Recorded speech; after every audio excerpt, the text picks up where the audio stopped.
हा म्हणता दसरा पण झाला. आता सुरू झाली दिवाळीची तयारी. कपडे घ्यायचे, रांगोळी घ्यायचे, फराळाची भाजणी चालू करायचंय. भरपूर कामं आहेत आता.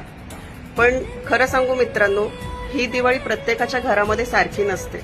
ह्या दिवाळीमध्ये कोणाच्या ना कोणाच्या घरामध्ये एखादी नवीन गाडी येईल, नाही तर एखादं नवीन गोष्ट आपण नक्कीच घेऊ. पण काही लोकांच्या अंगावरती चांगले कपडे घालायला सुद्धा पैसे नसते. आपण जो एखादा दिवस रेग्युलर बेसवरती घालवतो ना, तोच दिवस काही लोकांसाठी खूप स्पेशल डे म्हणून असतो. त्यामुळे कंदील घेणं, रांगोळी घेणं, पणत्या घेणं, ह्या ज्या काही गोष्टी असतील ना, हे रस्त्यावरती जी लोक आहेत ना, त्यांच्याकडून खरेदी करा. अजून एक सांगते की ही गोष्ट तुम्ही खरेदी करताना त्यांच्याशी बार्गेनिंग करू नका. उलट त्या वस्तू घेतल्यानंतर त्यांना एखादं फराळाचं पॉकेट आपल्याकडून द्या. कारण की त्यांच्याकडूनच घेतलेल्या पणत्यांनी आपण घरामध्ये दिवे लावणार आहोत.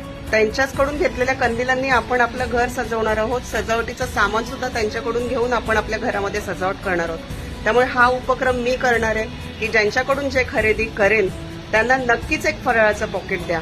आपण पण हातभार लावूया की ह्यांच्या घरात पण आपल्यासारखीच दिवाळी सेलिब्रेट होऊ दे. आणि जे कोणी हे करतील त्यांनी कमेंट्समध्ये प्लीज नक्की सांगा. All the best.